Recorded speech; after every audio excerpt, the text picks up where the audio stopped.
Par rapport à cette activité, il faut noter que l'Association des femmes des médias FM met en œuvre un projet focalisé sur la sécurité des journalistes et défenseurs des droits humains dans 3 axes, notamment à Bukavu, à Goma et au Nord Kivu. Le projet est tout simplement de nommer une presse libre, indépendante, inclusive et plurielle pour l'accès de toutes les couches de la population à l'information. Et en parlant de couches, on voit le Nord Kivu et le Sud Kivu.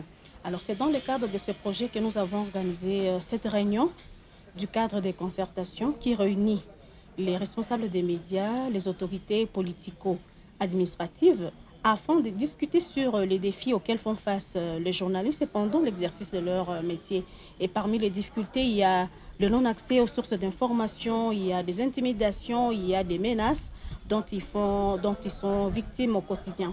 Et dans le cadre même de cette activité, de ces échanges enrichissants, nous avons assorti des recommandations, parmi lesquelles il faudrait que les journalistes restent professionnels, qui respectent les codes d'éthique et de déontologie, qui signifie tout simplement l'obligation de vérité.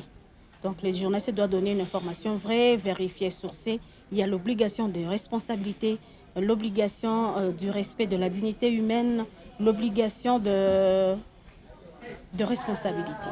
Alors, nous avons demandé aux journalistes, bien sûr, de faire l'analyse du contexte dans lequel ils travaillent afin de prendre des précautions personnelles pour ne pas se mettre, donc, ne pas s'exposer aux menaces.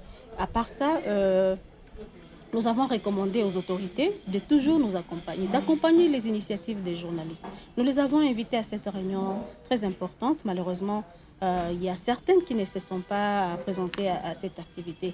Nous voulons qu'ils assurent la sécurité des journalistes. Nous voulons qu'ils respectent les lois qui promeuvent et protègent les lois, les journalistes. Alors, à l'issue de cette réunion, nous avons fait part aux participants des cas documentés par nos cellules de monitoring.